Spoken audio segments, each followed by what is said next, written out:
guerrilla style filmmaking. Make believe. And I feel like that's something unique.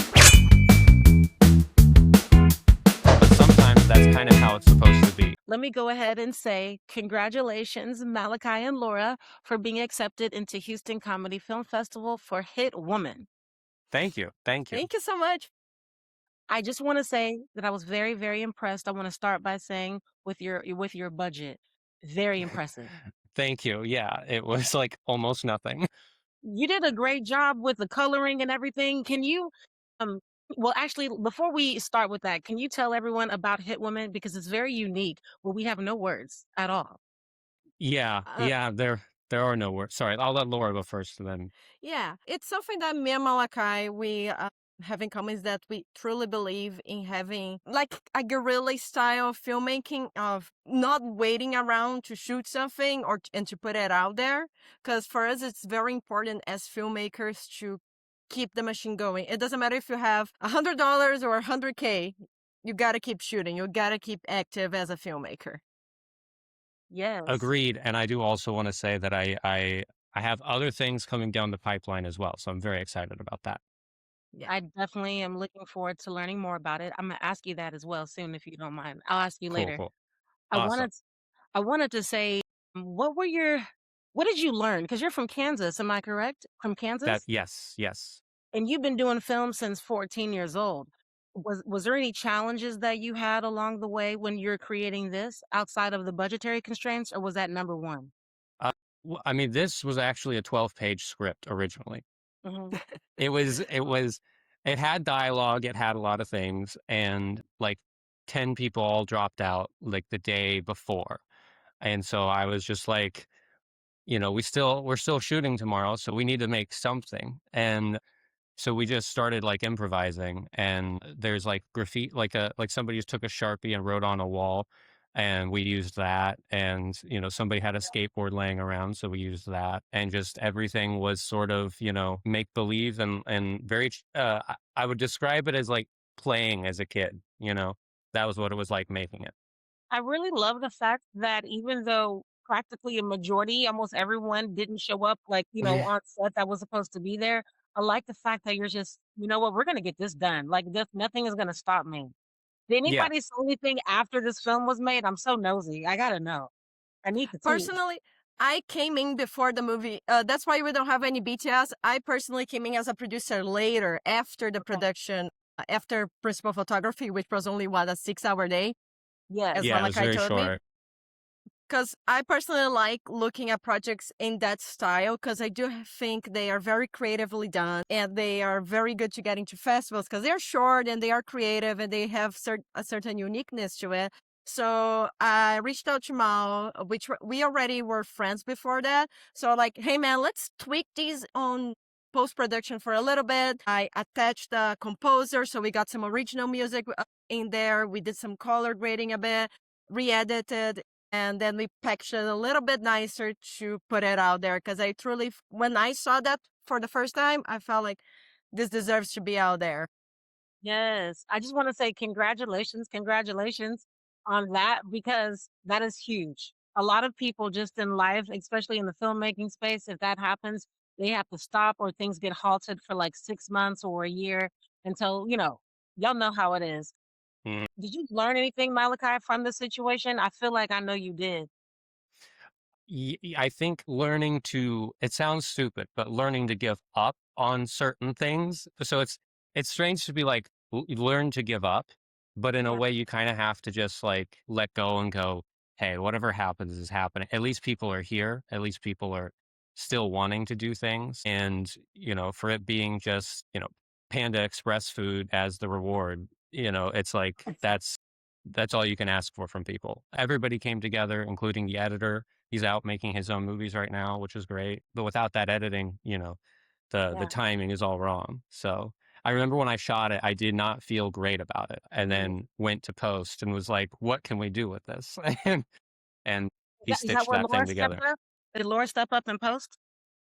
Well, Uh, he already had like a first version, but it had the color was not the same, and definitely the music was something copywritten. I don't remember Yeah. what the original music was, but it was like a regular rock and roll song. I basically like pushed him because personally, I feel like a lot of nice projects, even they are small in scope, I feel like that's something unique. I felt like let's just package this a little better and put it out there. So I'm like a Excellent post call. production festival coordinator's producer. And I will say, Malachi, I would have to disagree. It's more than just Panda Express food because this is over and they're gonna get press and we'll be doing some more press on y'all.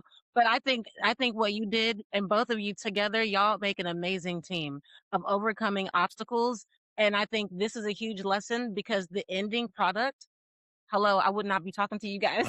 Yeah. High Yeah. five. Likewise, likewise. It's all Laura. And Laura's also being modest too. Her husband is the one who Yeah. composed the music, and he's a great, because it was also edited to previous music, he was having to incorporate sort of that rhythm into, his own work, which is beyond impressive to me. We did just a little bit of editing to just incorporate the pacing of the new music, but we managed to like bring the two things together with a minimum amount of re-editing. Because personally, like even though I wasn't there in the production, I remember seeing it and being like, this is something unique. Because personally, that's something that I like to bring every time I have the opportunity to discuss independent filmmaking, especially short films.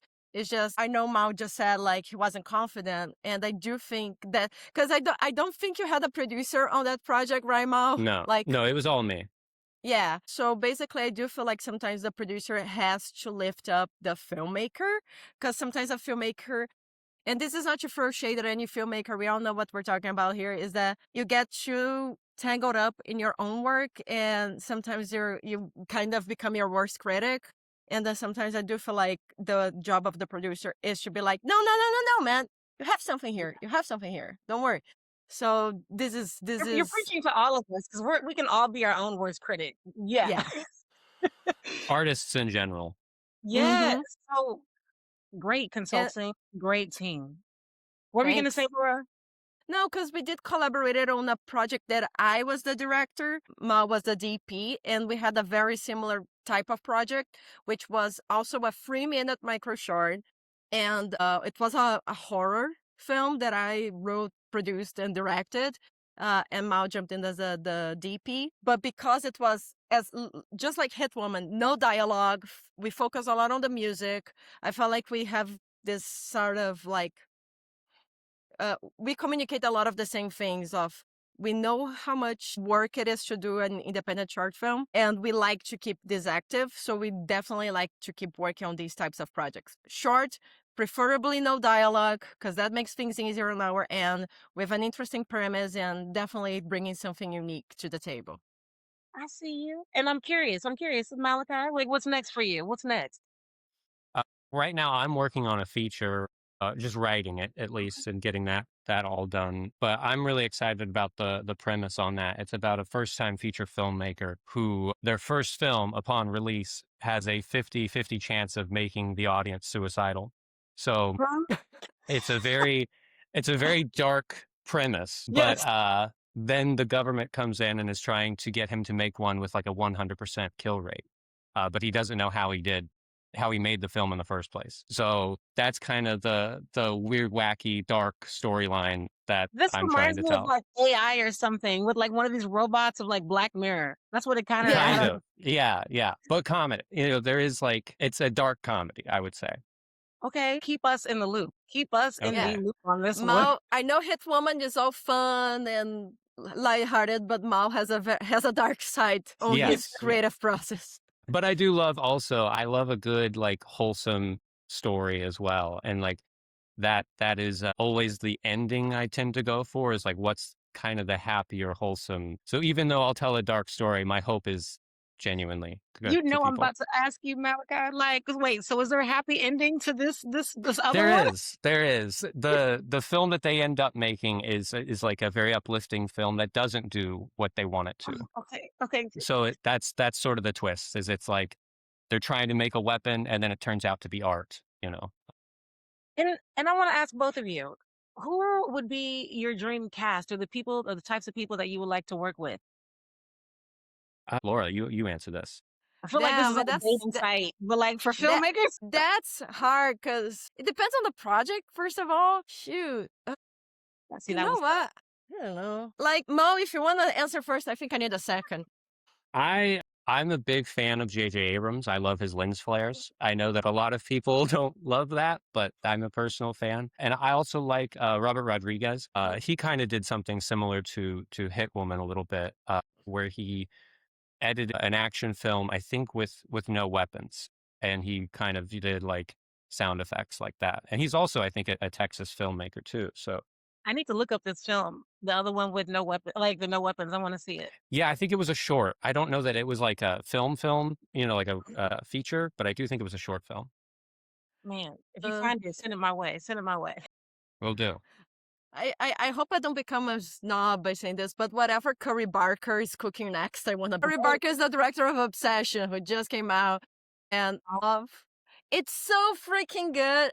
my to-do list. Yeah, and it's Yeah. breaking all records. And me and Maui had this conversation. I love Curry Barker's approach on this film because he came out growing his channel on YouTube. But then he did like a very low. He did a feature film before Obsession for $800, which is kind of like opened the door for him to shooting Obsession, which he shot it with like 750K in Los Angeles, which is like unheard of.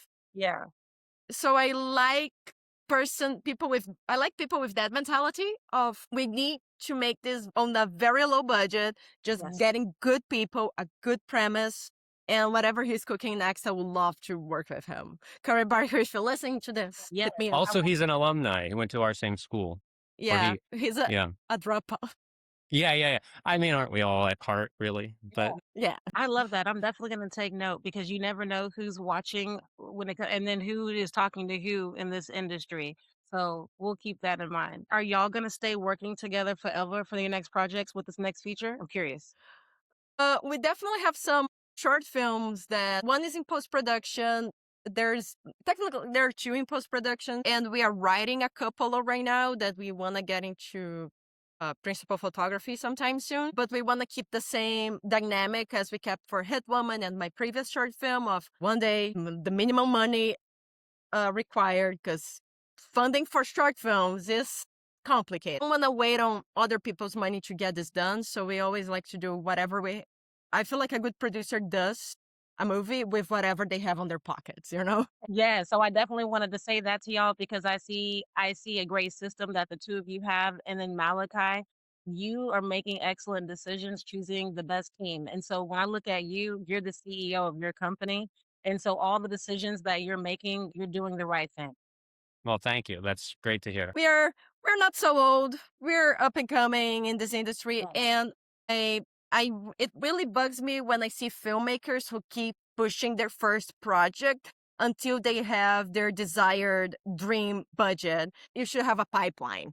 Malachi is kind of in the process of building up the production company, something that I'm pushing him because I do feel like we've done enough projects to have somewhere to showcase. So we are definitely building that up. And with the outreach Hit Woman is doing right now, we definitely have like a more solid portfolio. People's opportunity to be part of something nice. Of course, sometimes we do have to ask for favors and be like, well, all we can pay you is a nice Panda Express lunch. But Yes. we always like to keep the door open, and whenever we can pay, we will pay you. Because our goal is to make a living in this industry, and we know how hard it is. But we definitely like keeping the door open for everybody to come together and put something out there. And that's why I wanted to lift this project because it was just sitting there, and I do feel a lot of up and coming filmmakers, they have great projects that are just sitting there and not doing any outreach. Because I think the worst thing for a small business or a small free independent filmmaker or freelance or whatever is to work on a project that never sees the light of day, and they cannot use any of that to promote their business or their services. You said a lot of good stuff, and I didn't want Yeah, to stop. Laura's just always on top of it. She's dropping wisdom. What was it? You Yes. quoted Alice in Wonderland to me last time, and I was like, that quote was great, and it stuck with me. There is a quote in the Alice in Wonderland book that I told Malachi, and he just got stuck with it. It's sometimes you have to run really fast just to be in the same place. I feel like, especially with where we live and also the industry we're in, we're always you're always running. You know, there's no stopping, and so and but you're also feeling like you don't quite get anywhere. But sometimes that's kind of how it's supposed to be. You're supposed to be just jogging in place essentially, because if you don't, the conveyor belt's going to take you to the end. You know. Yeah. Well, how much Hmm. Yes. effort are you putting in right now? Because right now we can't really depend on your yesterday. All of us are trying to make it. We have like this economy. We need you to work right now. Forget your ego. Yeah. Yeah. 100%. And ego, I think, is one of the things that sets most people back in this industry. And I feel like that's one of the things when back to you have to run a lot in order to be in the same place. And like the metaphor in the Soul movie is that sometimes it's really, really hard to get where you want to be. And once you are there, you're like, you have this like underwhelming feeling that it should be better or it should be grandier. And I'm like, no, that's just life. Sometimes you have to put a lot of effort and you don't feel like you have moved a lot in your career or in your life. But that's how it is. You know, if you want to keep moving, you have to keep running. And if you want to move a lot, if you want to reach somewhere faster, you have to run much more than what you're doing today. And sometimes that's just not healthy. It's just like, Laura, you're gonna be a life coach. You're gonna be my oh my life. God. Oh my God. Am I wrong, Laura? Am I wrong? I just feel like you This could be my life coach. this I is why just I feel have like her on set. I'm like I feel like I feel like I have no idea how to operate a camera or how to do blocking or how to I don't know be a Everybody gaffer or needs what. Laura. But That's I'm what I like, know. guys, I just feel like it's important to keep the spirits up. Of course, I can do the producing stuff of like budgeting, scheduling, festival round, all of that fun stuff. But I do feel like morale is important, and I do feel like being humble is important. And personally, from what I see from filmmakers that I've worked with, sometimes they get frustrated for not being where they want to be because they're not humble enough to start small and grow. So I do feel like ego and also not being comfortable with failing. Hmm. They feel like, oh, if I don't if my first film or my first short film doesn't go into Cannes, therefore I'm a failure. I'm like, no, you don't want your first film to put all of this effort in order to get to Sundance or Cannes or Tribeca. You want to start small and grow yourself up. It's the perfect matchmaking, and like Yeah. as you scale, like it's the same thing with distribution. And it's just like, okay, if I have this horror movie, why am I talking to these people at Lifetime? Yeah. Yeah. Why? Yeah. Because you have to learn that, and you learn by going to networking events, smaller festivals. You get to learn, like, for example, if I did my first short film and for some miracle I got into a Tribeca Film Festival, I'll have no idea how to navigate this place. So you have to learn, and you have to be willing to start small, and then you grow a little bit. Because I feel like people are romanticize this idea of creating something that goes viral and therefore you're set in life. That's not how it works, and you have to be okay with that. Everything that both of y'all said, being resourceful, and then also just like, I'm going to make this happen regardless of what. I'm going to be humble. I'm going to have integrity. That gets you all the boring stuff, honestly, makes you successful in any business, especially the film business. And then having proof, being easy to work with, having proof of documentation. Like if you have this actor that's going to be working with you and you want funding for a film, having those basic things will take you far. A lot of people think that they can go off their charm, but it doesn't sustain. That's 100%. Agreed. Malachi, you're gonna get your funding. That's what I do know. I hope so. I hope so. I Again, if think anybody has $1 million, let's see if I fail or not. That's all I'm saying. where can I have people find you guys? Uh, You go first, Mom. offlinemediaproductions.com is the website that we have. And then the YouTube channel, I believe it is AKA Malachi. It's like AKA underscore Malachi. Personally, you can reach out to me via Instagram, so you can follow me on Produced by Medeiros. Awesome. Congratulations on being accepted again for Hit Women, and this is just the beginning, y'all. It is. Awesome. Can't wait. Thank you so much.